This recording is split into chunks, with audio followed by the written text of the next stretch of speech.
Hello, everybody, and welcome to episode 414 of Retro Encounter, RPG Fans podcast about old stuff, and sometimes slightly less old stuff. But today we got some old stuff for you, because we are talking about Ark the Lad, the original game in the trilogy that came out in America as Ark the Lad Collection. And we have a lot to cover. It's got an interesting history, it's got an interesting progression throughout the series, but before I dive into that, I am obviously not Mike Solosi. I am Wes Iliff, your temporary host for these two episodes on Ark the Lad and Ark the Lad 2. But I am not alone, because I would not do well alone. I actually have some lovely guests, including Audra Bowling. Hello. Ben Love. Hi. And Nick Mangiaracina. Saving the best for last, huh? I mean, how else was I going to roll? I'm kidding. You both are lovely. Ark the Lad is an interesting game series because this is a game, the original Ark the Lad was a launch title in Japan for the PSOne when Sony was saying, hey, RPGs are pretty popular. We should invest a little bit more into there. So they found and partnered with Gcraft, who had released Front Mission on the SNES, and made this cool little tactical RPG, classic RPG hybrid. Now, we didn't get it right away.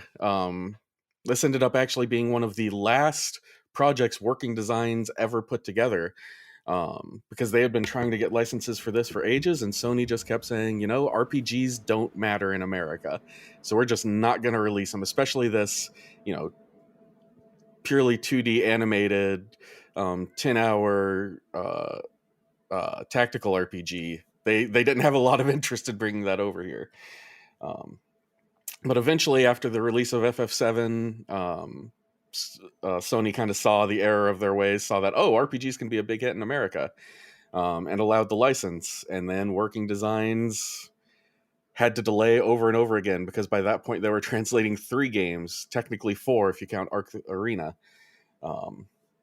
And it took them years of delays to finally get this out, being something of a swan song for the PS1 by the time it actually came out. A lot of folks played this on the PS2 by the time it came out. But I am interested in the rest of my couch here. How did you all come across Ark the Lad? Is this your first playthrough? Is this something that you've played before and you're getting into again? Let's start with Ben Love. Yeah, so I originally got interested in the series because I'm a big fan of the Front Mission games. And so looking into like the history of Gcraft, and I learned that they made the Ark the Lad games for Sony. And I got the classics, the PSN classics on my PS3. This was probably, like 8 years ago or so, and played through them. And I really loved the series. I'm a big just tactics RPG person. So it was really interesting to see like a fairly different take compared to the more like gritty political thriller kind of style of Front Mission. And then to have more of a like traditional like fantasy, but also science fiction a little bit. More traditional feeling tactics RPG from them also. So yeah, it's much more of a traditional Japanese style RPG series than it is what you would expect out of a tactical RPG series. Yeah, absolutely. The best comparison I can come up with is like Shining Force, but less complex than Shining Force in most respects. Mm-hmm. Where, you know, you've really got characters that you're dealing with. Characters are the most important, and they're not just important to combat, but they're important to the story. You have a small group of characters. Those are the people you're going to be following, and you're going to be following them through, you know, a traditional linear structured story rather than these big overarching political campaigns that tactical RPGs are known for. Mm-hmm. How about you, Nick? My first playthrough was about 6 years ago, and it was based on a recommendation by Wes Iliff. Funny that. Yeah. You recommended the game a little hard to me, so I picked up I thought I picked up the classics for the Vita, 1 and 2. But apparently I was wrong, as I found out when I signed up for this podcast, and I had only purchased the first one. So, and I guess I had only played through the first one. So 2 will be a first playthrough for me, but I have played 1 before. And I do like these tactical RPGs. I had forgotten a lot about Arc the Lad, so this was a fun refresher playthrough for me.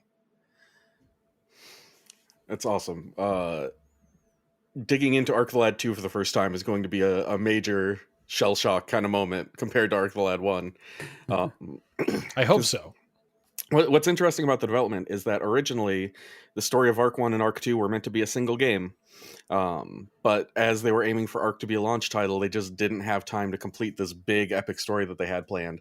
So they hacked off kind of the beginning of Arc's story, made that into its own game. It was ridiculously popular in Japan, selling over 1 million units. Wow. But it's crazy too, because the development of Arc the Lad 1 is concurrent with the development of Front Mission, and then the development of Arc the Lad 2 was also happening at the same time as Front Mission 2, which, if you know anything about that game, is also a really huge and very like graphically impressive game for the PlayStation. So that they were able to make like those 2 pretty sizable RPGs at once, it's pretty crazy. And also, like, you could see how they were like, we need to rush Arc the Lad 1 out the door, and we'll finish the story with another entry. Front Mission 2 is getting a remake, right? It already came out, actually. It already came out? Wow. Mm-hmm. Yeah, Front Mission getting some love now. For the first time, maybe ever in America, if we're being honest. Yes. Long overdue. Audra, how about you? What's your history with Arc the Lad?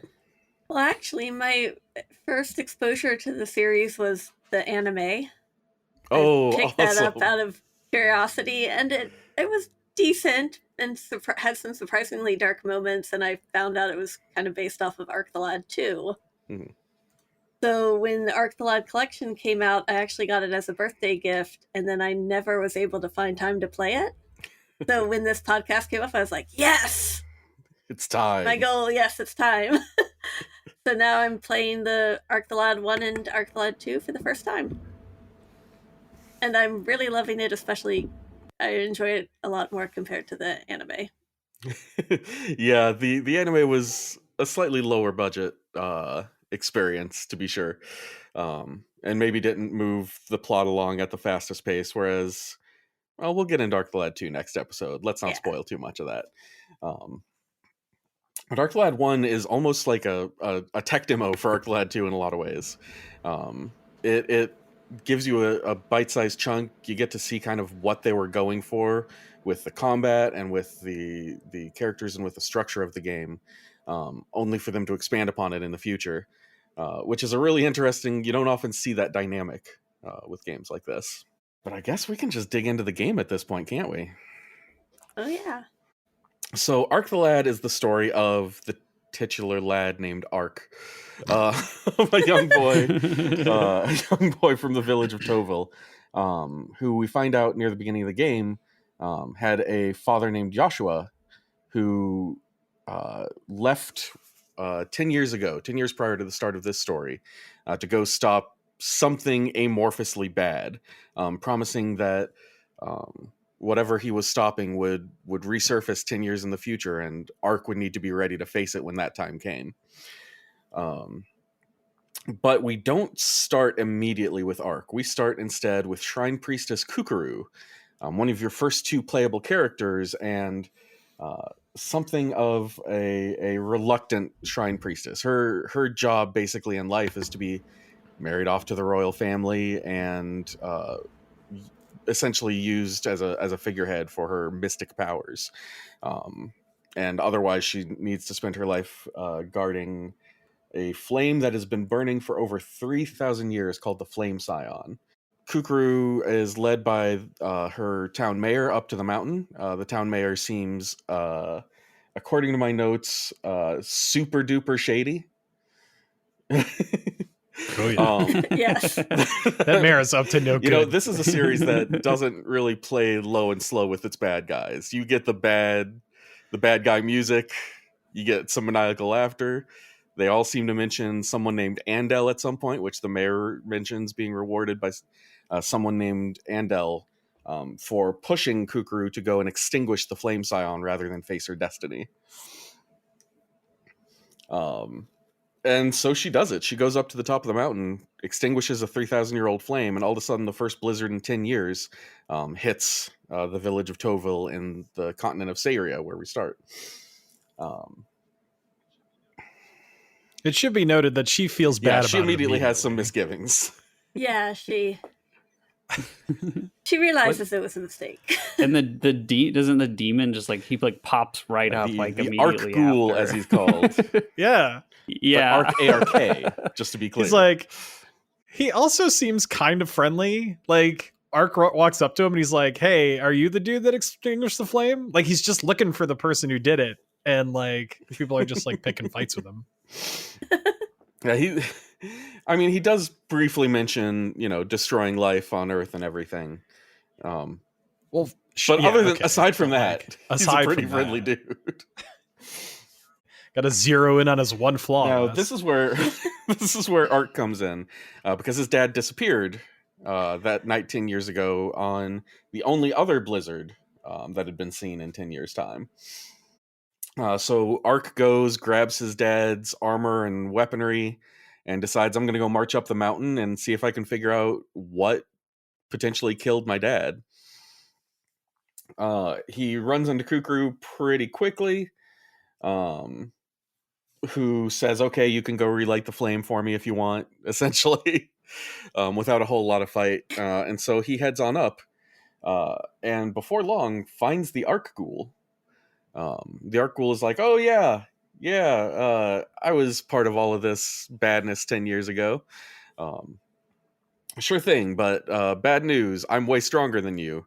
And Ark's story ends very abruptly, as Ark is killed by the Ark Ghoul almost immediately. The Ark Ghoul has a very M. Bison-esque like response to Yes. Ark asking about his dad. Oh yeah, like it was just another day of the week. Yeah. Yeah. Like, he's like, are you the one that killed my dad? And he's like, I've killed like thousands of dudes. It was probably one of them was probably your dad. Impossible to say for sure. It would be impossible to tell. But of course, it doesn't end there. Ark gets revived and empowered by some kind of guardian. That we don't get a lot of details on yet, but we will, because there are MacGuffins to find, and Guardians are among the many, many MacGuffins that the Ark the Lad series will bring to bear. So he revives with the ability to fight demons and monsters and all of the bad things that pop up all over the world. And sure enough, fights his way up the mountain and extinguishes the flame, or reignites the flame. That's a very important distinction that I should probably keep clear. Yes. Yeah. Right, because he has to go back later and that thing is just lit and Yes. extinguished like no big deal. Apparently, the magic is just based on whether or not there's fire there. There are no ceremonies to go along with relighting it or extinguishing it. It is such a bizarre like plot point, like how they just like extinguish it and then immediately relight it, and then they have to go extinguish it again later. Yeah, there's a lot of times like that in the story where like there's just like a thing that like has to happen because they say it happens, it needs to, and then it happens, and then it's like never referenced again, or it's not super important or clear why it was important to begin with. Yeah. It's like they had two writers, and like one would like come up with something, and then instead of the other one going like, "Oh, we should go back and change this," they were like, "Yeah, just throw it in." And that's the number one rule of improv and Ark the Lad. Yeah. There's a lot of yes and writing. I mean, it's a traditional RPG story, and Ark and Kukuru, at least in this game, are very traditional RPG protagonists. What do y'all think of the initial cast? These two cast members. Did they stand out as anything more to you, or were they pretty well just RPG protagonists 1 and 2? Yeah, I mean, I think they're very one-dimensional, and that's like something that's true of the characters in this game just in general. You know, Ark is the determined hero, and that's pretty much like all you get out of him. And Kukuru is the, well, I mean, she's like the woman. Yeah. She's Unfortunately, Yeah. that is very accurate. much She's 100%. To get a little bit ahead of the story, there is a they try to romance subplot. Oh. Not so much a romance subplot, so Yeah. much as a kiss that the plot said to do. Yeah, it just like It comes feels out as of if the nowhere. characters read the script and were like, "Oh, this is what we do next." Okay. I say Robin gets another turn. Oh, Yeah, there's a couple moments where they try to like have at later in the story where it'll just be like Ark and Kukuru like fighting a battle or like left behind by like you know, some circumstance or whatever, and it's just them together, but there's not really a lot of like dialogue or actual writing to support. Yeah, why they stuff. did that. Yeah, I complained to Right. Wes about that this morning, actually. This very morning, I complained about that stupid elevator fight. which Oh yes, That makes I remember that one. no narrative sense. They just, it's like, bud, you're already on the elevator. Just leave. Yeah, it's like they realized they didn't have enough like moments with just them They tried together, to- and so they tried to get one in there. yeah. Yeah. I do admit I like Kukuru's more in the game Yeah. than I did in the anime. When she was just kind of Yeah, there. She has more spunk. she actually has Yeah. that little bit of like doubt about her Gumption. place in the world and not wanting to, you know, sacrifice herself essentially to her role, which is respectable. Hmm. Yeah. Yeah, I will. Her motivation is like very I think very relatable. Yeah. But it just doesn't become much more than that. But I mean, that's still more than like half the characters have, so Definitely. Yeah. I think Ark bothered me so much because his personality is kind of all over the place. Like when he first meets Kukuru, he acts like Kiryu Kazuma. He's just like, no, I'm the hero. I'm gonna go find out what happened to my dad. And then he gets knocked out by the Ark Ghoul, and the light's talking to him, and he's like, what are you talking about? What are you saying? And the thing's like, I'm giving you power to like fight demons. And he's like, what are you talking about? You know, and it's just like, are you like the dumbest guy It's in the so world? hard when you are familiar with RPG tropes, but the character seems wholly unfamiliar with RPG tropes. It's like characters Yes. in a zombie movie, you know, because like the only way that works is if characters in zombie movies have never even heard of a zombie movie before. And like, so the characters in RPGs like can't understand RPG tropes. Ark bothered me just with, and another thing is like later you're like getting onto the airship and he's like, you ready to go? And your options are like no or aye, let's go, mon capitan, or something Now like that. And I'm like, what? Who Well, I think is that's this some, like, guy? Pure classic working working designs. designs. Like, yeah. It just doesn't make sense in the context of Ark because he's Yeah. just like so serious and kind of stupid, and then like throws that in there. I mean, I Yeah. loved it, but Yeah, I think it's just them trying to punch up Dry. a very otherwise game. dry. Yeah. Yeah, but in combat, Ark is actually kind of baller. He's your traditional main character who can cast spells and attack. But maybe the most important thing about him is that within a few levels, he counterattacks everything that enemies throw at him, and gets full attacks. Whether no matter which direction he's attacked from, he can sit there and wipe out half of a crew just on counterattacks. Which is kind of a thing in Ark the Lad. It becomes a thing with some characters in this series. Yeah, he is super broken. He has really good magic attacks that hit a lot of enemies. He's very tanky. He is good physical attacks. He has a few like equipment items that are exclusive to him that are very useful. Like one that rejuvenates his MP every turn. oh my god, Such a so big deal. useful. Super useful. And Totally total healing. healing.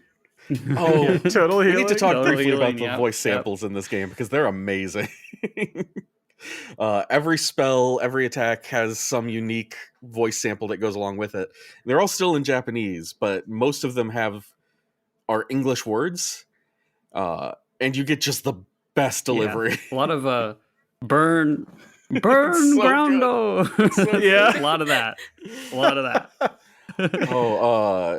It's one of my favorite little bites, and apparently it was one of Victor Ireland's too, because there's a making of disc that comes along with the full collection of Arc the Lad, and he talks about what a big fan he is of some of these characters purely because of their battle yells.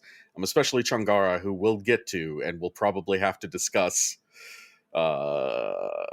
in some terms. Yeah, he's a little problematic. Yeah. little rough. Little rough. Kukra, on the other hand, as the girl in the RPG, and I say this with tongue-in-cheek and unfortunate tenor, she's the healer. And that's mostly what she does. She has decent enough attack for a healer, but she heals status effects, and she revives. That's what she's up to. Yeah. She has that one laser attack, and that's sometimes useful. Yeah, I used it a lot in the arena section, where you have a bunch of dudes lined up, and her big laser will just take out 5 of them. Yeah, I was a little disappointed that didn't ever. I mean, like I had, like most Arc the Lad 1 players, I had trouble keeping the party all around the same level. But her basically laser impossible.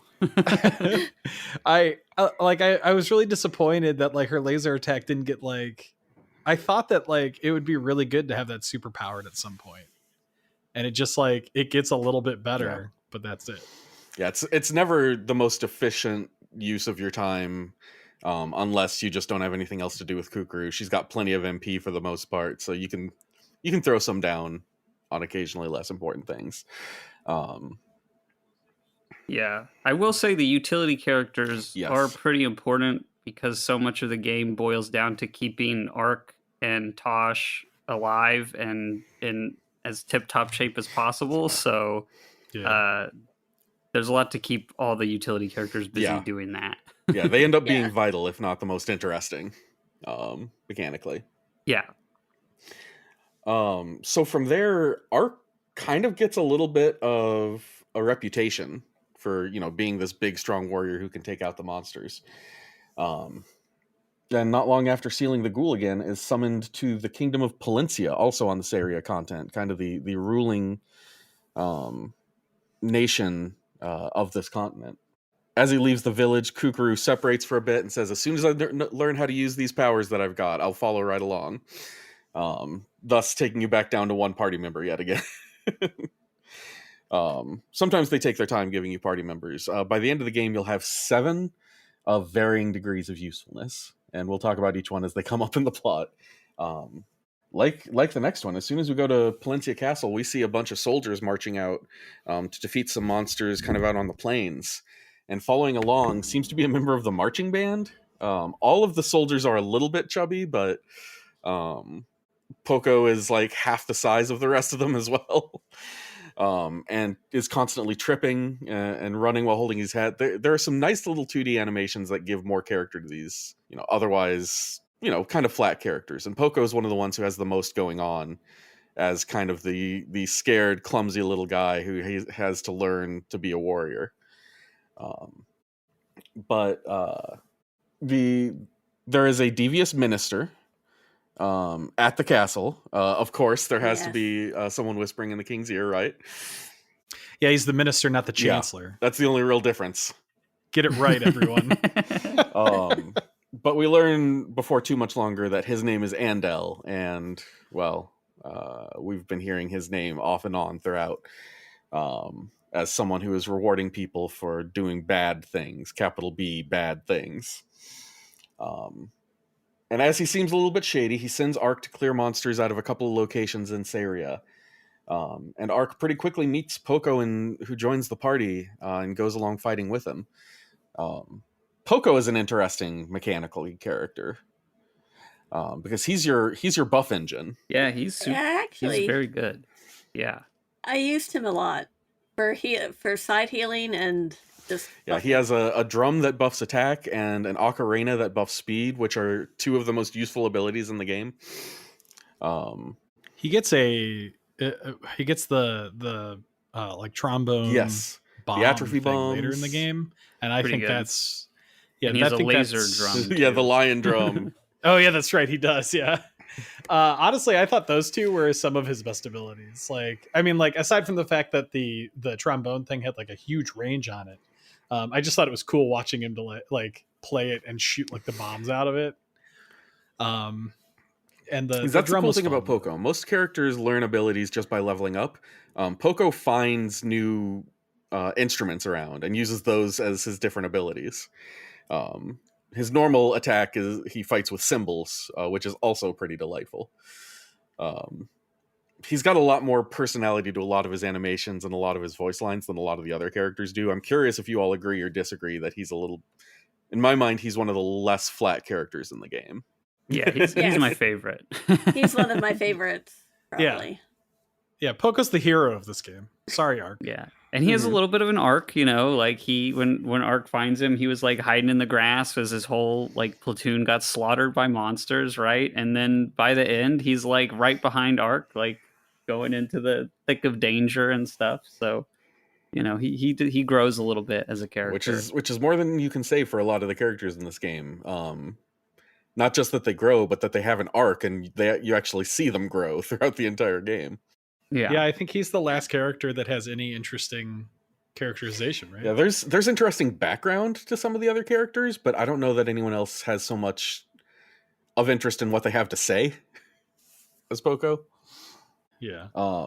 So sure enough, you defeat the monsters. There's a lot of this in the game where you go to a new location, you meet some kind of leader there who seems shady, and they send you to defeat some monsters to prove yourselves. I think that's in pretty much every continent that you go to. There's some similar loop to that, except for Changara's.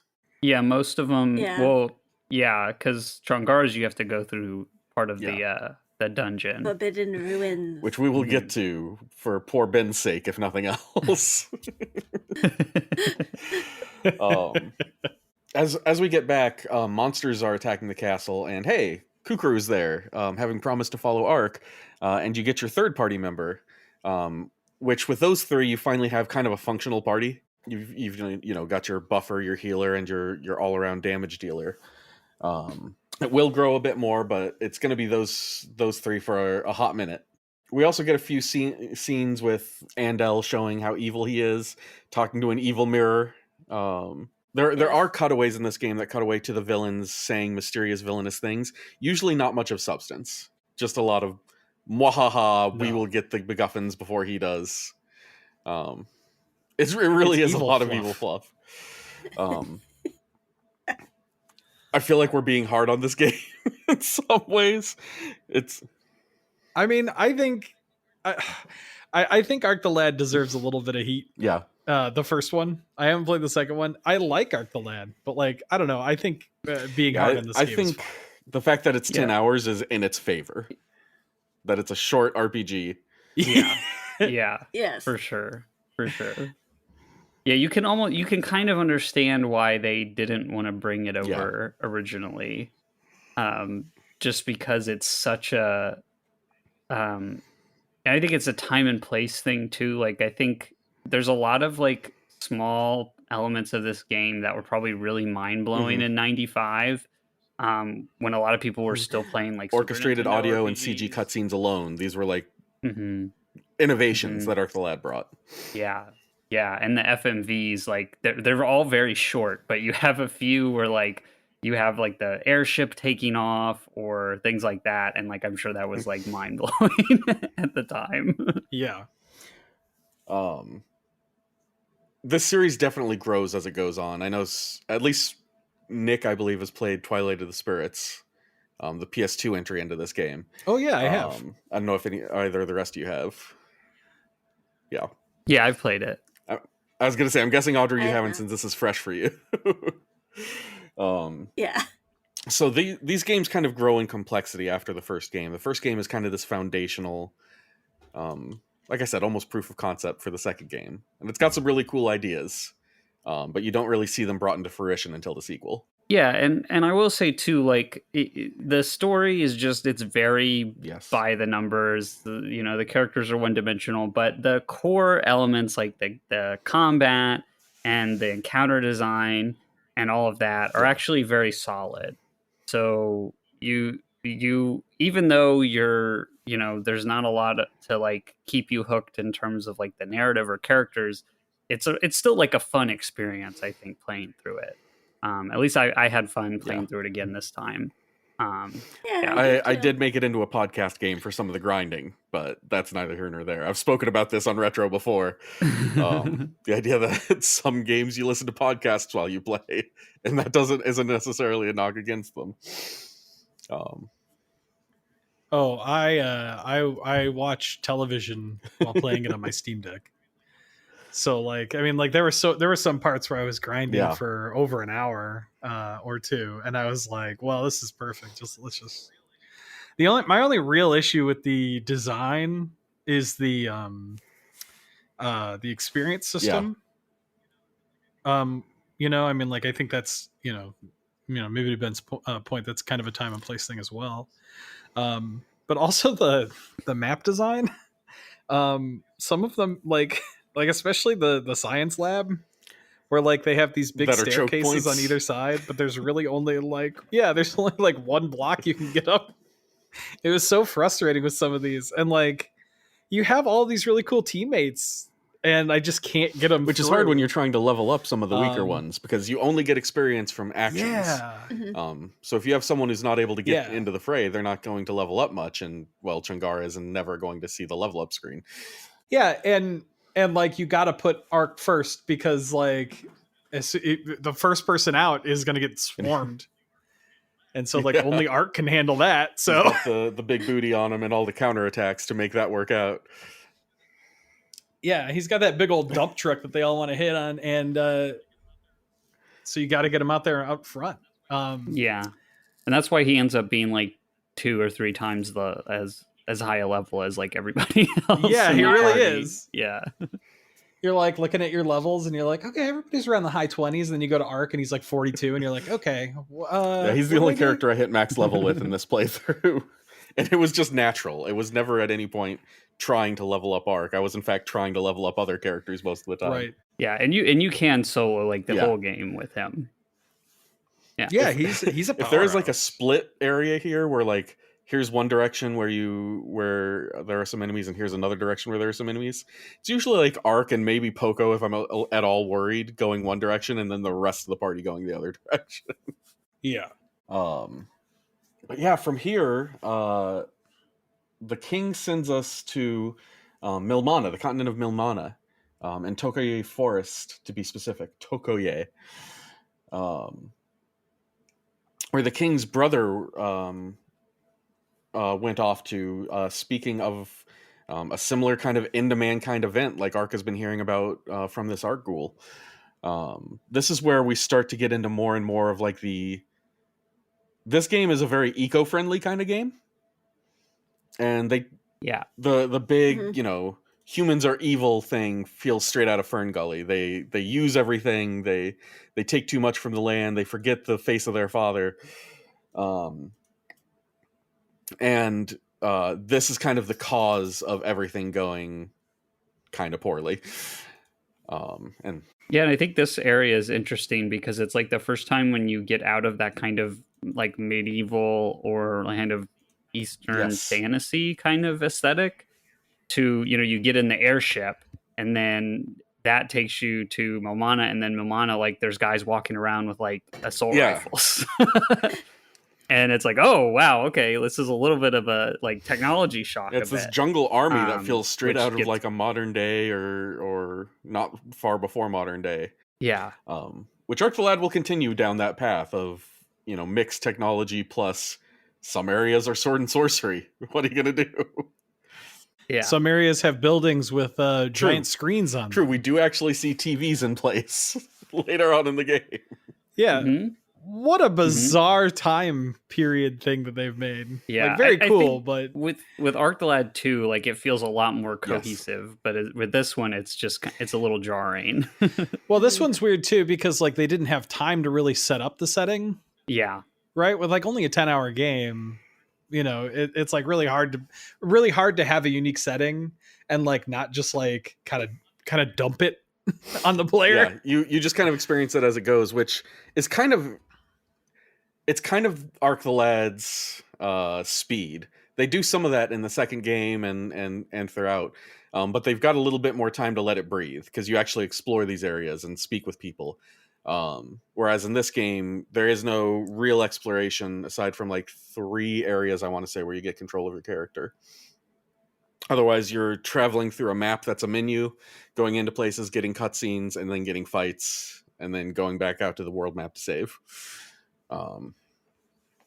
Yeah, it's almost, I will say it almost feels like almost like an earlier part of like our world's history, like maybe more like World War One, or between World War One and World War Two, where you have a lot of places in the world that are still almost like barely out of like feudal system, and then you have like industrial revolution and a lot of technology, so it kind of feels like that. So I think it's an interesting way to portray like a fantasy world that you have like high technology and more like of a traditional fantasy setting like coexisting.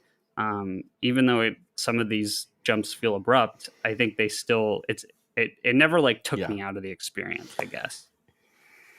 World War One's a really great example to use there too, because it was like the last war where we had cavalry still. Yeah. But also like up against artillery divisions. So like very weird point in history. I think that tracks really well. It seems to be divided partially by the location that you're in. Like when you're in Syria, this feels much more like a traditional medieval European kind of castle life situation. Whereas, you go to Milmana here and, hey, this is kind of the Congo, but with a military force expanding into it as best as they can.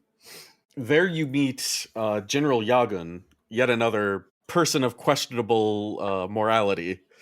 A little bit of a mustache twirler. You might call complete him. with a not questionable at all. Complete with a pet monkey. Evil. Which is maybe the best part of General Yagun, is that he's got a little laughing, salacious crumb monkey who climbs on his shoulder. And once again, he sends you off to prove yourself into the forest. And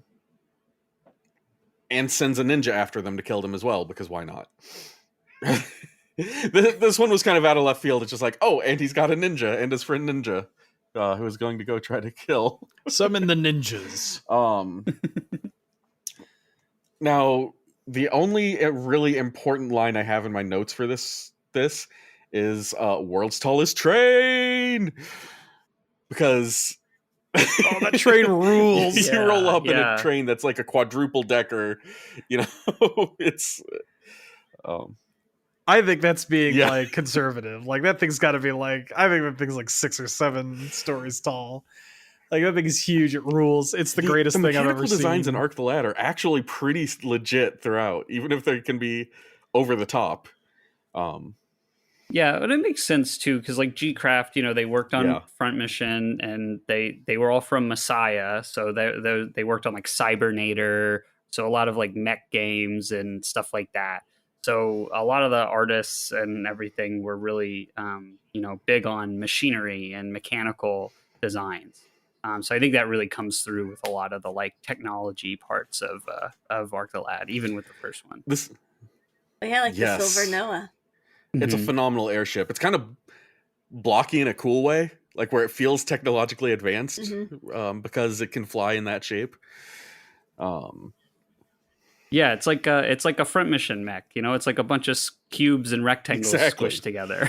It's also got one of my favorite animations, which is when the door opens, it's like depressurizes and has this little sound. It makes that noise. Is one of the most satisfying noises out there.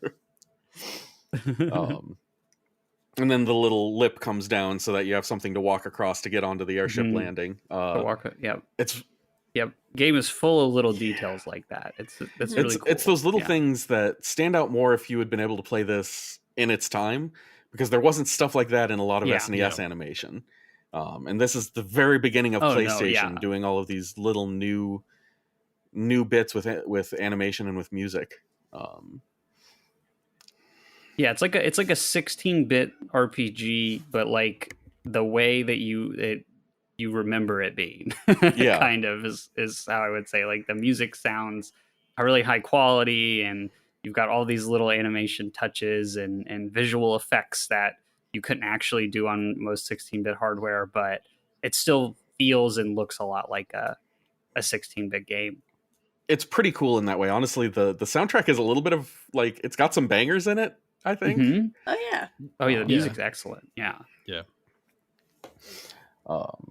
So from there, we actually get access to Tokoye Forest, and we find the forest spirit therein. The forest spirit is one of the guardians, who hands off some information, including the fact that Joshua, Ark's father, was the king's brother and was crown prince, first in line for the throne at one point, before he was sent off to, kind of see to the end of the world, quote unquote. Quick correction. She is not one of the guardians. She's not. No, the forest spirit isn't. You're right. We get our first stone after Goguen, don't we? Yeah, the quiz you take at the in the next continent is very specific about that not being a guardian. She's just very helpful. Yes. There are all kinds of different types of spirits to be had in Ark the Lad. I appreciate the correction because I never would have heard the end of it, and that's not what I need in my life. Oh. But before we go to this next area, we return to Palencia. And this is where we meet the requisite cool character of any given RPG. Yeah. This is where we Edgy, meet cool Tosh. guy. Yeah. Gosh. Tosh is a samurai with orange hair and ridiculous attack power.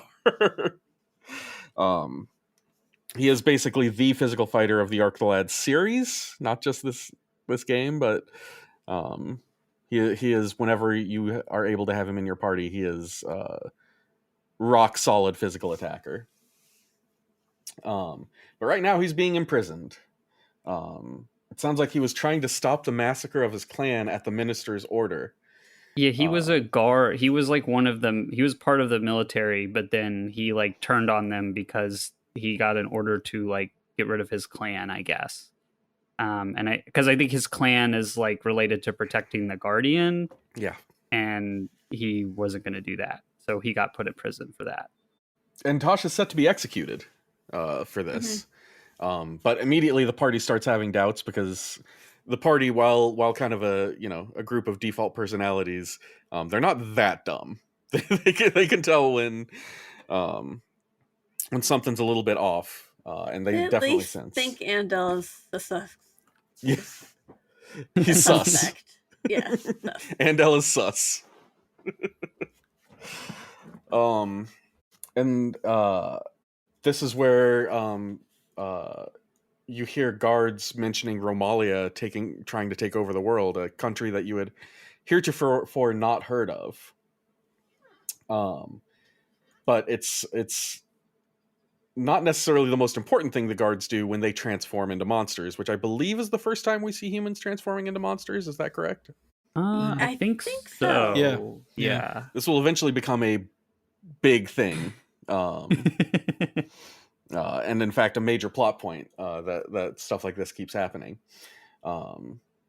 So once again, you're faced with a fight to go and rescue Tosh. Tosh decides to come with you after all kinds of Destiny talk. Yeah, he like goes off on his own, I think, and then he like the spirit, like I don't know if it's the spirit of his clan or like the guardian, but like something talks to him when he's like on the hill, right? Yes. Yeah. And then he's like, oh, I have to go like run up and catch them basically before you get on the airship. Yeah. But at first he was too cool. Yeah, I have to be on Yes. my own. I have to go. I have my own path. I mean, he's a samurai in a black robe. He has to be a little bit of a loner and be the cool guy for a little bit. He'll come around. But you do return back to Toville and find that it is burnt down and completely devoid of people. Toville being Ark and Kukuru's hometown. But there, Ark finds out that his father is alive. Oh yes, because the random delivery man. Yeah, a random delivery man comes in and delivers a letter that turns out to be from Ark's dad, which is where we get a lot of the Destiny talk. A lot of the Destiny talk. Yeah, his dad is a huge Bungie fan. Loves Destiny. Is this where we find out that the his dad was supposed to be the king, or is that Yeah, later? we find that out like right before, and then he kind of Okay. confirms it in his letter.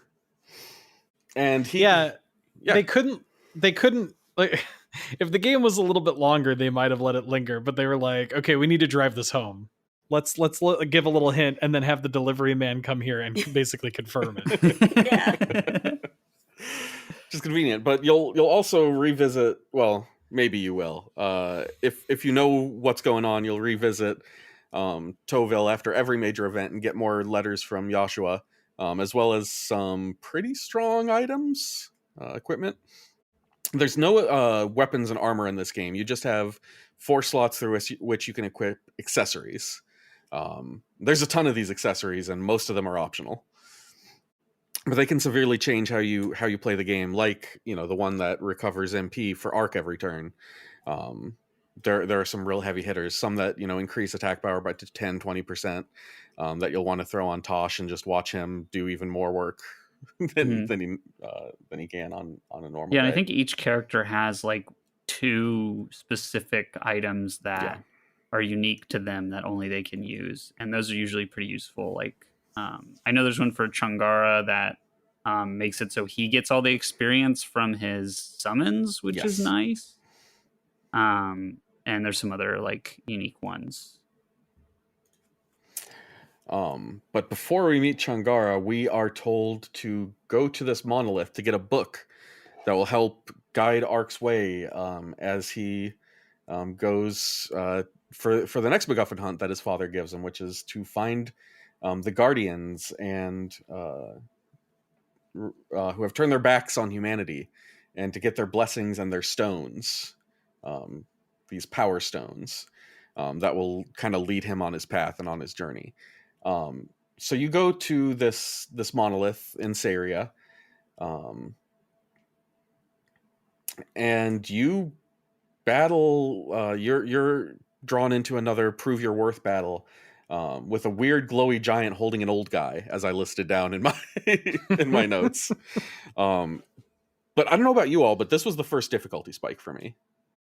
Did anyone have a rough time with this guy? Or no, it's like the first real boss battle. Yeah, I had to do it twice, I think. I ended up doing it like 3 times because I didn't grind enough because I was getting impatient, and I was like, I can take this guy, it'll be fine.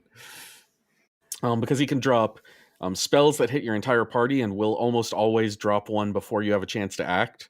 That will shave off like 25 hit points off of everyone in your party. He counterattacks everything that you throw with him with physical attacks.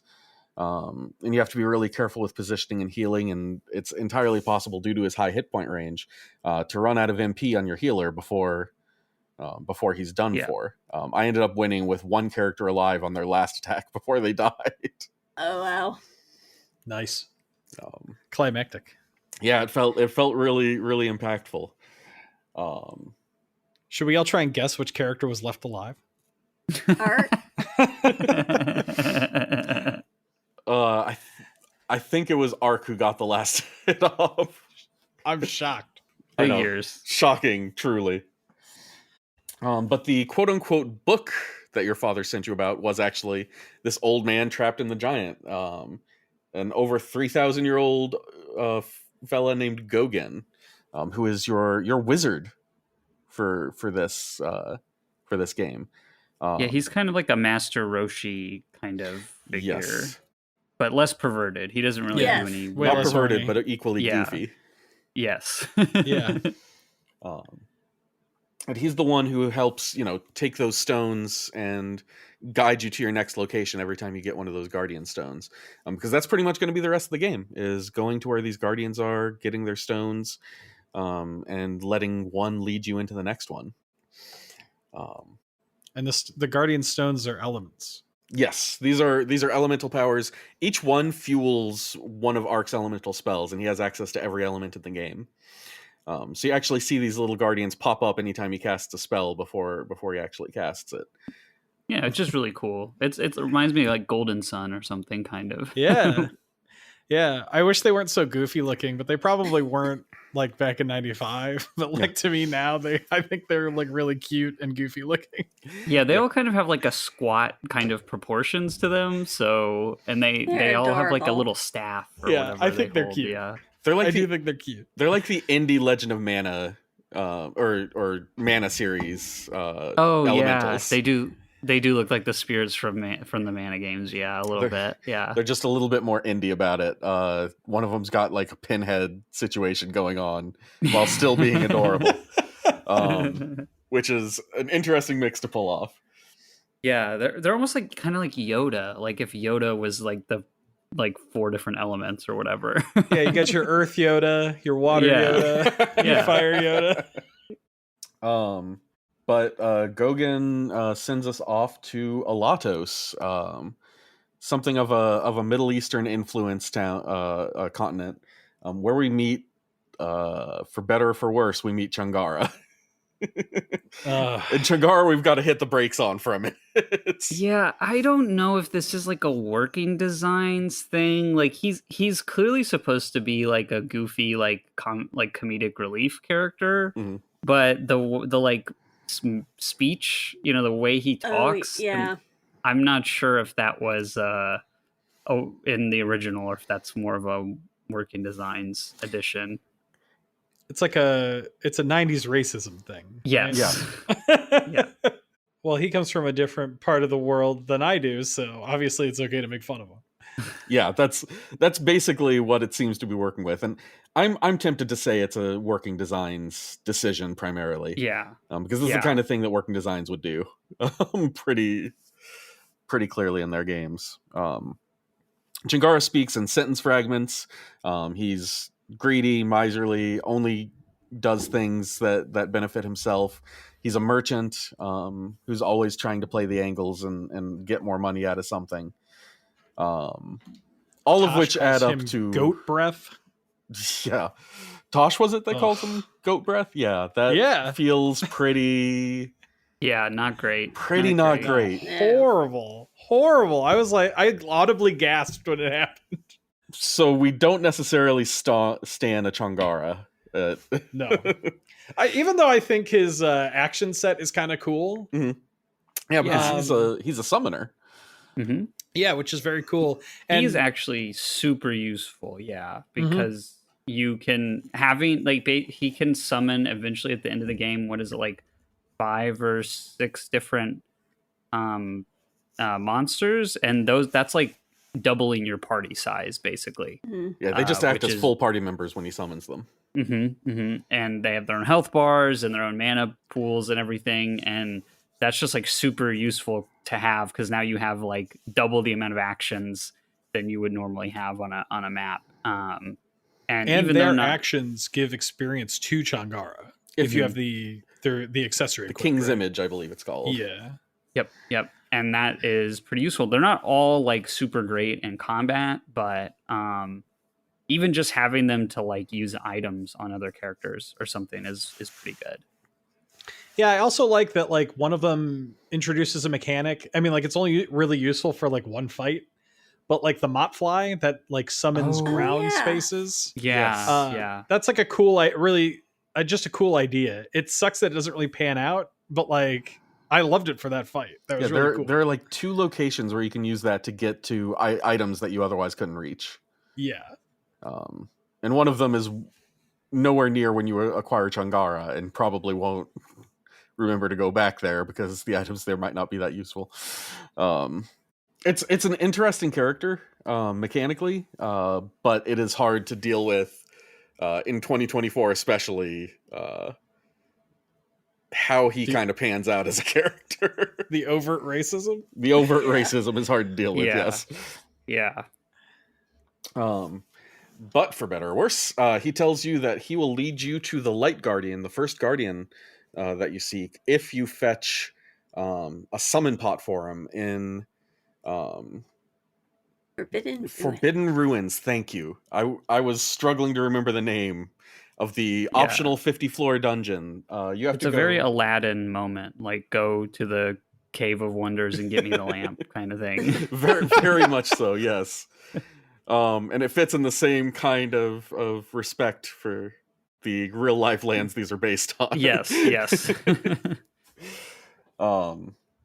also really like a 100-floor dungeon, because it's not like you can just like go, oh, okay, I'm done. Like, you have to walk back out. Yeah, you got to Yeah. climb down and back out. The summon Yes. pot is around floor 5, I want to say. Yeah. But if you go all the way down through all 50 floors, you can unlock the strongest summon in the game and arguably the strongest character in the game, Choco. Yes. But He was sometimes an you're anime unlucky. schoolgirl. Yes, the anime schoolgirl that they decided to throw in there. Ben, how did you feel about the Yeah. 50 floor dungeon? Yeah, so I went through. I came back to do the 50 floor dungeon because it was towards, I think, after I'd gotten all but the fire guardian. And I was like, okay, this is a good time. Like, I need to grind anyway. So I went back to the dungeon. And what's interesting, too, about the dungeon is that it's not like, it doesn't progress, the difficulty curve in it doesn't progress like floor per floor. So, like, a lot of the floors actually have really easy enemies. And then at certain points, they'll just be like a really hard battle. So like, every 10 floors or so until you get towards the end, and then they're all like pretty high level and difficult. But I got through all the way down to floor 50, but then I died to Choco because I only had Tosh and Ark still alive at that point. And she like when she hits you, you get like a blind status, and then if you can't hit her, then she'll just wail on you, and then that was it. So then I had to it takes you, when you lose in this game, you go straight back to your last save, which typically isn't an issue because you can save before pretty much every battle, but you can't save while you're in the 50 floor dungeon. So I had to then go all the way back to my save before the dungeon, redo all of it, and then go all the way back through the 50 floors that I just gone through, because once you beat it, you have to go back the way you came. So that was a very frustrating experience. I think I spent maybe 10 hours total on my playthrough, and I think I spent 4 hours of that just doing the 50 floor dungeon. Oh, man. You're made of something else, Ben, let me tell you. Yeah. But it is a cool experience. It definitely, like, it feels like something they added because they realized, like, the game is, because without doing that, the game is really short. Like, you could beat it in like 7 or 8 hours if you don't do the dungeon. So it kind of feels like a way to extend the length of the game. But I will say that a lot of the scenario, like the combat encounters and stuff in the dungeon, are pretty interesting. There's some that are designed clearly more for you to just get to the stairs and go to the next floor rather than stay and fight. So it does like allow you to kind of play with the battle system a little more than most of the story fights do. So I like that part of it. But yeah, this is really the only time that they play with the mechanics of what your goal is. They'll play with that a little bit more in future games, but it's pretty cool to see that they're at least thinking about it, even if this is just kind of a brutal endurance test.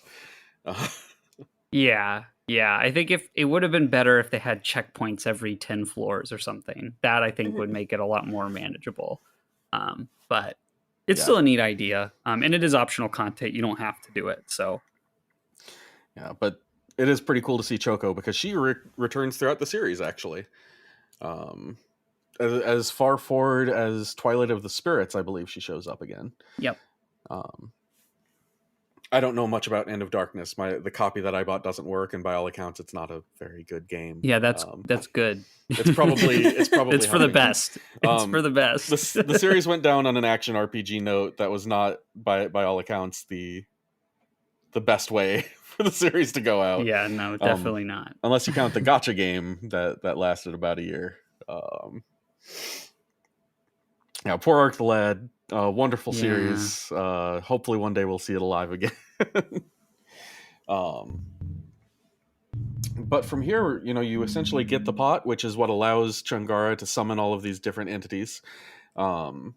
he starts off with just that Mofly and Kelak, which is another healer, which I actually really appreciated. I used him a fair amount to just get some extra MP out of out of this. Yeah, all my homies love Kellic. Yeah. Yeah, I think he's cool because he's like a trio of little like gnomes or something. I don't even know like what little he is. spear wielding gnomish dudes. Yeah. Like Absolutely the dust delightful. spirits from Spirited Away or something. Oh yeah, they do kind of look like that. Yeah. They've got that vibe to them. But or sorry, Patapons. Patapon. Oh Yeah. yeah, I can see Patapons. But they have like troll hair. Like Yeah, they really do.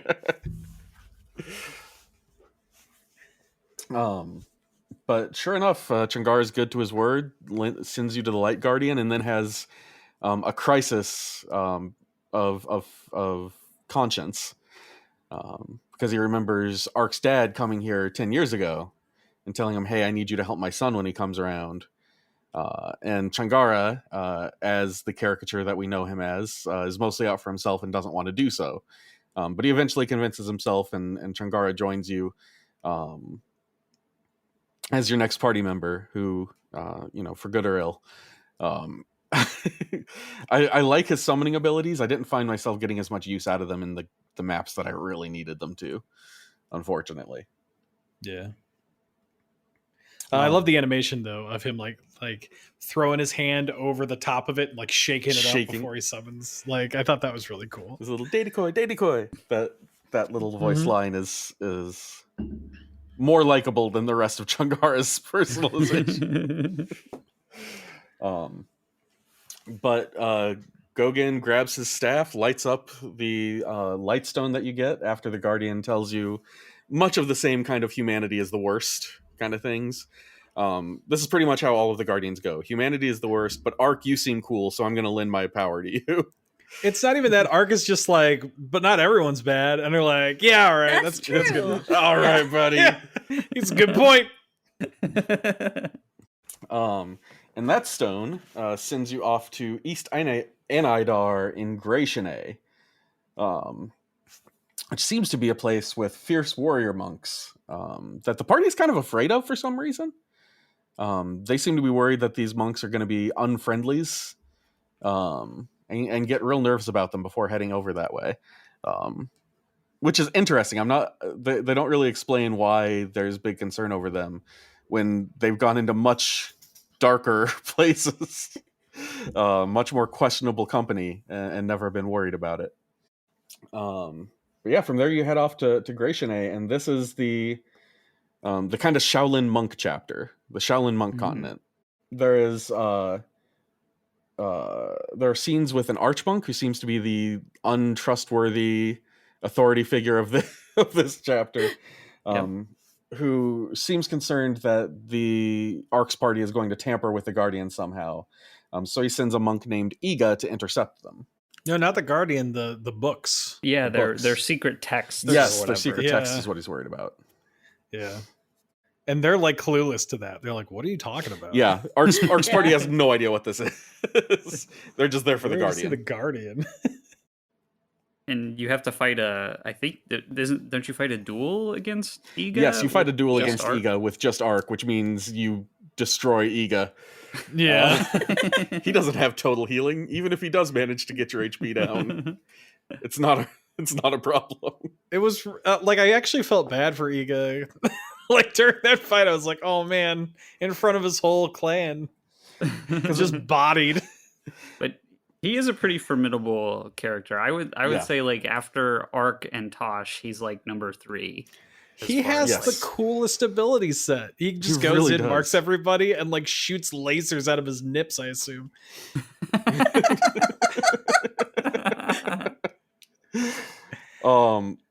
He is if you haven't guessed, he is your 7th and final party member. And Iga, if it weren't for the fact that he's going to be lower level than everyone else, could be comparable to someone like Tosh. Like he can deal some serious damage, and his ability set is really stinking cool. He's got some non-traditional actions as well as the ability to do area of effects around him, which not everyone gets to do. Yeah, my biggest problem with him, he's a little slow. He doesn't have as Yes. big of a movement range, and he can't jump as far and stuff. So he sometimes has a difficult time getting to the center of the battle.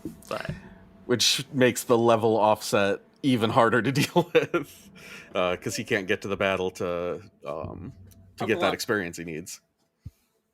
yeah, but he's pretty tanky, and he is pretty strong, and his moves are really, really cool. Yeah, so he can serve a pretty good purpose in your party, provided you get him the experience that he needs. I like Iga. He is very traditional, like, I am a Shaolin monk kind of character. He doesn't have much going on, especially being introduced last. There's less game to go through once you're introduced to him. But he's got a pretty cool design, and yeah, combat design is really great with Iga. But sure enough, and this is my favorite detail, after this fight, the Archmonk comes out, and Kukuru can smell that he's a monster. Oh, I loved that. I loved it so much. Just She's smells like, the nice stench. try, X-Lax. That's what we said in the 90s, by the way. if anyone was wondering, this is period appropriate speech. Right. So yeah, as is expected, you beat down the Archmonk, head up the mountain, and get the Earth Stone from the Earth Guardian, who says very similar stuff to what everyone else says. At this point, I'm moving a little bit quicker through these because the Guardians are all pretty similar. Yeah, and I their feel like execution. too the last two Guardians, like, it's a lot quicker than there's not as many Yes. story events and stuff. Yeah. From here, we are sent off to Nidel, which is our requisite tournament arc, where you actually get to choose who's going to serve in the tournament and who's going to do the work to actually get the wind orb. And I'm curious who everyone chose. Really? I mean, I chose Tosh. Oh, shit, really? I went with Tosh, and I had a blast with it. Oh. I picked Kukuru at first, and then I switched to Arc because she just was not She wasn't up to it. surviving. Yeah. It's so sad because like Kukuru would have been when you introduced her as like strictly the healer, I was like, oh, I kind of treated her more like a like the martial arts Mm. type, you know, where she was like, she just had like Arc, she has like a couple different abilities, but yeah, I kept trying to play her like that throughout the game, and I couldn't. And Yeah. it was a bummer. Yeah, it's She's a just a shame that little the game too won't fragile. agree. Yeah. I did Arc. Yeah, I did Sure, Arc too, just because. You know what's interesting is you get a special accessory for beating the whole thing with Poco, Oh, Really? I didn't know Mhm. that. Which means you Interesting. ride the lion drum pretty much the whole way through. Yeah. Yeah, of course. But you have to level that boy up in a way that I was not able to in order to get That's Well, that. what does the interesting. accessory do? I don't know off the top of my head. Oh man, this is gonna bug me. I'm gonna find it. Yeah. Well, okay, so we also get to meet the coolest dude ever, Rock Rocktal. Yeah. And he's like the guy that runs the tournament. And I thought he was pretty cool. But mostly just his name. Did anybody else have a favorite Rock Rocktal moment? Pretty much the whole reveal about it turning out that they're like, surprise, surprise, he's not Yeah, on the level. He's a demon or whatever. It's like, Yeah, oh man, like- I'm shocked. I'm shocked. Like everyone else. Like, I'm surprised Ark and Kukuru don't, like, at some point just question the existence of their entire world. Like, is everybody a demon? Like, what the hell? Oh my goodness. So the accessory that Poco gets is called the Toy Ring. And in Arc the Lad 1, it is a Poco exclusive accessory that makes Shift Flute affect the entire map. Whoa, that's pretty good. And for anyone wondering at home, the Shift Flute is an ability that makes everyone face the same direction Poco is facing. That's pretty crazy. That's insane. Like, the entire What- map? What a reward for fighting that whole thing through with Poco. Well, I think the positioning does matter in battle, though, Yes. right? Like you do Yeah. take more damage from behind and stuff like that. Can you And- dodge from behind? Yeah, I don't think you can block or dodge if you get attacked. No, you can from block. behind. You can block from if you get attacked from behind, but I don't think you can dodge from behind if you Ah. get attacked from behind. I've been playing a little bit of Arc the Lad too, and I know you can dodge from behind there, so I'm skewed. Oh, My interesting. memory is skewed. Hmm. There are Yeah, some it definitely mechanical affects changes. damage, though. Yes. Yeah, Yeah. and you can't change position. That's another thing. Like in Tactics Ogre or Final Fantasy Tactics, you can change your Yeah. character's position after taking a move, but in this you can't. So it is somewhat useful to have a move to change people's position, but If you hold R1, you can actually change your facing without moving. oh, you What? can? Yeah. Oh, I didn't know that. News for the party. Oh my god! But my you can only do that gosh. before an action, Correct. right? You can't. If you attack, okay. you are facing that direction. Okay. Interesting. It apparently does something different in Arc 2, because the interesting thing is all the things you get in Arc 1 will carry over into Arc 2, and we'll talk about what specifically carries over next episode. But yeah, as everyone said, the MC is a monster like everyone else, and has apparently been using this tournament. He will hire a champion that he says is the champion from last year. Whoever wins technically gets the stone, but the MC kills them, takes the stone back, and hires a lookalike for the next year in the tournament. Wild Yakuza level Just- bullshit. Absolutely Yeah. amazing plan. Galaxy brain stuff right there. And he doesn't even really know what this orb is. He doesn't really care. It's just his way to fix fights, I guess. That's the wild part to me. Like they once what's his name? Gogan gets the wind orb and starts like messing around with it, and they're like, oh, it kind of like rattles a little bit. I'm like, why did people even want this thing? And then he drops it. Oh yeah. And it turns out to be the wind orb inside a rock, functionally. So Yeah, he was my like question to imprisoned in there. I think the Mhm. Guardian. yeah. Yeah. my question Because to you humans guys: suck. do you guys think that Gogan knew that? I think he did. Yeah, I think it's trying to imply that like he's acting like he's being like a goober, but he actually knew that Yeah. he was in there. Yeah. That's how I felt. Like I was like, I don't know. I think this guy knows what he's, like he definitely knows a little bit more than his Roshiness would lead you to believe. Mhm. So from here, we move into the our next stop is the desert of Zariban, which actually has quite a bit of story development, simply because this is the last place before you go to the end of the game.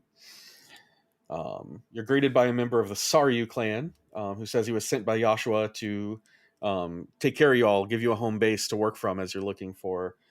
I don't have noted which orb this The is. water. I believe it's Water. the water guardian. Yep, Yes. it's water. Yeah, the water guardian, who I believe is the one with a I can't remember the name of that smoking apparatus anymore. Hookah? Hookah. Yeah. Yes. A big fuzzy troll with a hookah and 6 Yes. arms. Yes.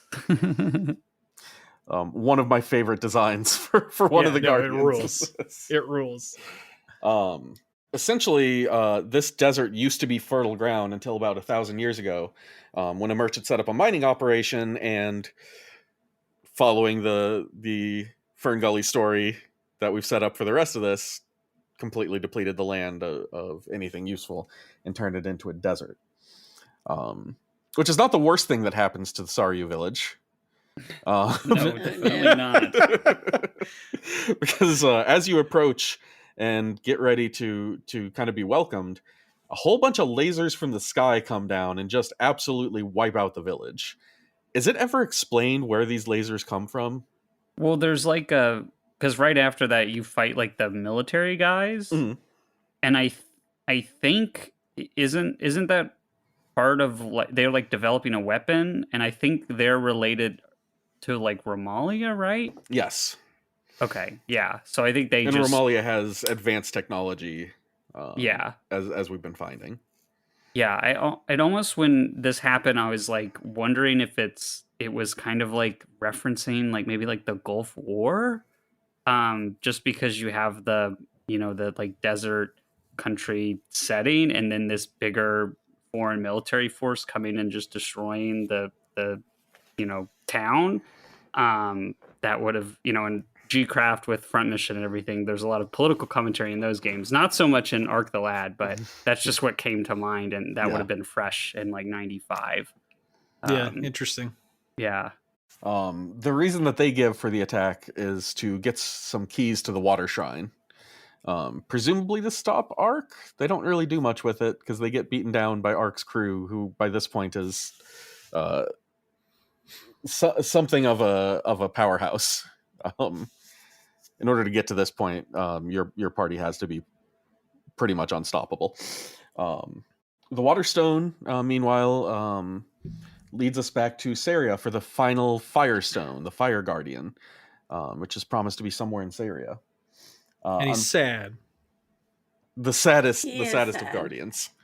Yeah. But unfortunately, your party is no longer welcome there after Andel has more or less taken over and made it into a military state. The king, who has seemed like mostly a stand-up kind of dude, has been losing power steadily throughout the course of this game. Yeah, I think he has like an illness or something, right? Yeah. And it's implied he's being like poisoned or dark magic or something like that, I guess. Yeah. I mean, he's got an evil minister. Something is being done to him. Yeah. Yeah. Also, you still have free reign to use the kingdom's airship. Oh, right, because the pilot answers to the king and not the minister. Right. I think is how they heard it. But you sneak into a biolab under the castle. And you find the Fire Guardian being held and used for power, essentially, in the secret biolab. None of the other Guardians have been in such dire straits. All of them have just kind of been in their stones, turning their backs on humanity. The Fire Guardian, meanwhile, has been used up as an energy source for who knows how long. Yeah. Andel, clearly a fan of Final Fantasy VI. Yes, this Esper is being farmed. It's like, oh, that Kefka guy, he had some interesting ideas. But this biolab is also kind of where you figure out that there are, these experiments to turn people into monsters being done, which will become a bigger deal in the next game. But sure enough, as you go down and confront the scientist in the biolab, everyone in there turns into monsters and gives you the aforementioned fight with two little single square staircases to try to get to. And you think it's going to be 2 squares wide, but it's not. No, it's a tiny little thing to fit through. And enemies have like range to move. Yeah, you've got a couple of flying enemies who can just kind of come in at you from different angles that you just can't get to. I did not like that fight. No, it was not a favorite. No. Nor the fight after it, but continue. No. Yeah, the next one is like that's like the toughest, one of the tougher fights in the game. Yeah. I'm curious which one you're referring to. Oh, the next one. The very next one. Yeah, the penultimate elevator fight. Yeah. Yes. Well, first we have the aforementioned elevator scene, though. Oh, that's as we're right. escaping That's here. right. Yeah. So that's the one that's my most annoying fight. Because it doesn't make sense to me, but yeah, essentially, the head scientist hits self-destruct for the entire castle, it seems like. Yeah, which rules. I love that, by the way. That's my favorite thing in the whole world. And this is where we're in a biolab in the basement of a castle. Let's hit the self-destruct button. and just take the whole thing down. Yeah. Like, what is happening in this game? It's a very Umbrella move to do that. Yeah. And as your party tries to escape, Ark and Kukuru, for some reason, decide to jump off the elevator and fight the monsters that are left It down doesn't on the make floor. any sense. They're Yeah. already on the elevator. Yeah, they could have just rode it on up. Yeah, hit the bricks, guys. Um, You don't have to stay. but as such, you get a couple of fights with just Ark and Kukuru. which is where you prove whether or not your levels for Ark are good enough, and you also prove that Ark can solo this game if you get through this. The strategy here is to make Kukuru hang back and bring Ark all the way to the front, and then just like kind of like spot heal with Kukuru. Yeah, as he like counters his way through the entire. Yeah, he counter cleaves. It's ridiculous. There are also a couple of revelations here. One, the proper revelation that the minister was sent from Romalia to help them conquer the world. Romalia is the bad guy country. They are the evil empire, and they will not really be appearing so much in this part of the series. We also find out that the king actually forced Joshua, Ark's father, to leave and go investigate all these world-ending possibilities, so that the king could have the throne. Kind of half coerced by Andel, but also feeling like he's got some guilt over it. He feels like even though he was seduced to it, this is still definitely his fault, which he probably should. Yeah, I mean, we can give him grace, but yeah, it's his fault. But you are saved from the castle by the Silver Noah and its pilot Chopin, who we haven't really talked about. Or Chopin. I'm going to go with Chopin. Yeah, I think that's right. Who is a man with many useful information. Yeah, that is true. He always seems to have an extra little bit of information that you need when you're going to the next place, and he rescues the party throughout the series more times than you can count. He is the real hero of the Ark the Lad series, Chopin, the airship pilot. From here, this is where we get the TV scene, because we see Andel on the TV blaming Ark and company for killing the king and finally making them completely no longer welcome in Saria. And Andel uses this to fully finalize the military state he's been trying to form this whole time. So basically, Saria is in pretty bad shape at this point. And in order to get back in and extinguish the flame, now that they've got all 5 Guardian Stones, and to fight the Ark Ghoul and to acquire the Ark, Ark, which is kind of a Pandora's box MacGuffin that we only really learn about towards the end of the game. I'm not sure I even fully understand what it does, if I'm being perfectly honest. They get some kind of like power from it, I guess, right? Like it opens and it says that Ark gets like the power of bravery or something like that. And Kukuru gets divine power. Yeah. Something like that. And then Andel like comes and takes it away after that. Yes. But not before they sneak in disguised as Hemo-G, which is one of my favorite scenes. Yeah. Hemo-G are these little kind of goblin-esque characters who are monsters in the game, whose main ability is when they attack you, they also turn you into a Hemo-G. So they set up this big elaborate story about the prince of a surrounding kingdom coming to offer their condolences for the loss of the king. And he's assisted by all of his Hemo-G retainers, which is Ark's entire crew, disguised as Hemo-G that have slight little affectations that make them look like themselves. Which is just delightful sprite work to me. Yeah, very, very cool touch. Very nice touch. And they sneak in, and this is kind of where the end game happens. Going in to get the Ark, I'm guessing this is the fight you were talking about, Ben? Yeah, with all the demons. With like 6 demons sitting on you, 2 of which are more powerful than the other 4, which are already pretty dang strong. And it takes place outside of this waterfall, with all these rocks kind of scattered about. But ultimately, everyone can get at you really easily if they want to. There's no stopping you getting overwhelmed by these demons, and you just have to be high enough level and know enough about what they're going to do to stop them from killing the most vulnerable members of your party. What made this so difficult to you, Ben? Was it just the overwhelming power of those guys, or? Yeah, I mean, I think like definitely like the 50th floor battle against Choco is harder. But just this is I think the battle with the most of those demons in the game, and they're like pretty much the strongest like regular enemy that you'll fight. And because they can fly and they have that attack that's like the divine, I forget what that's called, but it's like it has pretty good range and it does a lot of damage, so they can hit like through your units. So even if you have like a melee guy blocking them off, they can kind of hit your guys behind them. So it's just a challenging fight in that regard. This is also around when we get Ark and Kukuru's kiss kind of out of the blue moon here. When they're going up to extinguish the flame, they confess their love for each other, and no one saw that coming.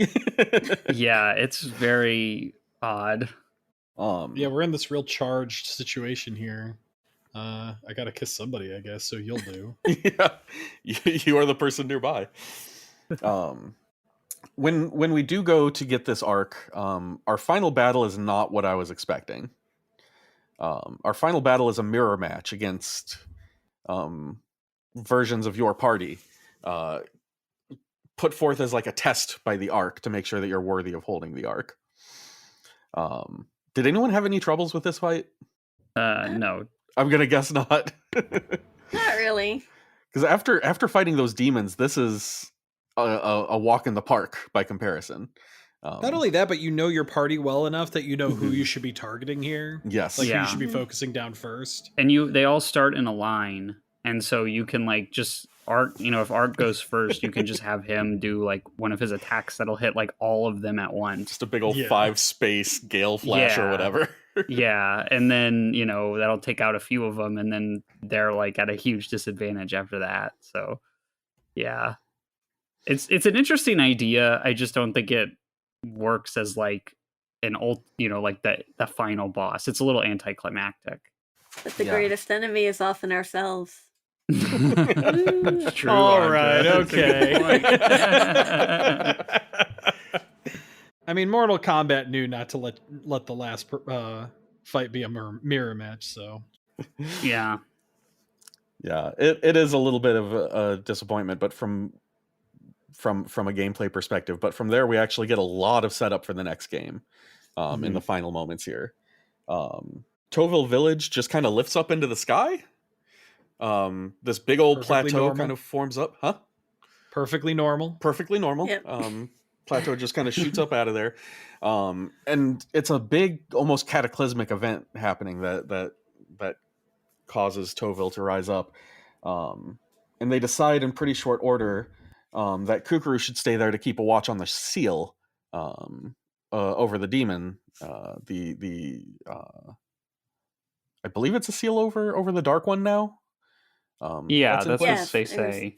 Yeah. And yes, there is a dark one. If it wasn't mentioned earlier, it's because it's a generic dark one. We learn nothing about it in this game. It is just a being of great evil to watch out for. That doesn't really get a lot of time until the end of the game because he is appearing in the next game. So on the way out, you're ambushed by Andel, who takes the Ark. This part of the island shoots up. Ark and Co. hop on the Silver Noah and go off to continue doing adventurous, heroic things while Kukuru stays to keep watch on the seal. And that's about where we end. Is there anything else that anyone thought was interesting in these ending moments? Anything missing? No, I think it's like the most FMV that they have in the game. So Yes. they're kind of like dazzling you at the end, which is a nice reward, for finishing the game and everything. So okay. So from here, next episode, we're going to be stepping into Ark the Lad 2. And I was curious if anyone had any expectations. I know, Ben, you've played it, but it sounds like this is going to be brand new for you, Audra and Nick. How much do you know about the second game going into it? I know nothing. Only what the anime showed, but I know that they altered some stuff, so... Yeah. You at least know about Elk, the new main character that we're going to be meeting. Yes. There will be a lot to cover next time, because while this was a little 10-hour game, Ark the Lad 2 is 40-50 hours. Oh, wow. yeah, A much more robust RPG that will be fully digging into. featured game. Yes. And the reason why like Ark the Lad still even in Japan is like considered this classic series is definitely because of Ark the Lad 2. That's the one everybody really likes, and it is really, really one of the best RPGs on the PlayStation, I would say. So It's Wow. kind of your Empire Awesome. Strikes Back style Yes. glow up. yes, absolutely. Well, I'm excited, not for the 40 to 50 hour part, because I'm betting that an Aeon Chronicles key comes in during the next 2 weeks. But I am excited to play it, especially after playing this first one. I guess like I don't particularly think this is a very good game, Arc the Lad 1, but I do think that like as a setup for the next game, it works pretty well. And I like a lot of the mechanics and stuff that they set up. I think I agree with Ben that like it mechanically it's a very strong game. Yeah, and there's a lot of room to grow on it that we will see very soon, which is pretty fantastic because it's already, starting out pretty strong. There aren't a lot of tactical RPGs like this that take the traditional RPG trappings and put those into a tactical RPG, which I think is pretty cool. And Arc the Lad 2 leans into that even harder. Absolutely. It kind of becomes how the series works as traditional RPG layout with tactical battles, which is pretty cool. But today we're not talking about Arc the Lad 2. In fact, I think we've about exhausted what we can talk about from Arc the Lad 1. For a 10-hour game, it packs some punch here and there. But coming soon to Retro Encounter, not only do we have next episode Arc the Lad 2 on the docket, in May we will have episodes on Persona 3 Reload, RPG Obsessions with a special guest. I'm not sure if that's announced yet, so I'm just going to kind of let that linger. As well as a 2-part journal on Omori. Really cool stuff coming up. I will only be hosting Arc the Lad 2, so let that judge, how excited you are for future episodes, I guess. If you want to reach us, you can email us at retro@rpgfan.com.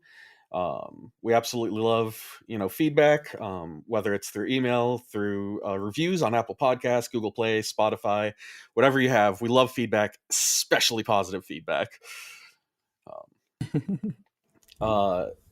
You can also follow us on Facebook, Instagram, Threads, Twitter, Twitch, YouTube as RPG Fan on some and RPG Fancom on others. You can also join the RPG Fan Discord, which is a cool place to hang out with lots of cool people.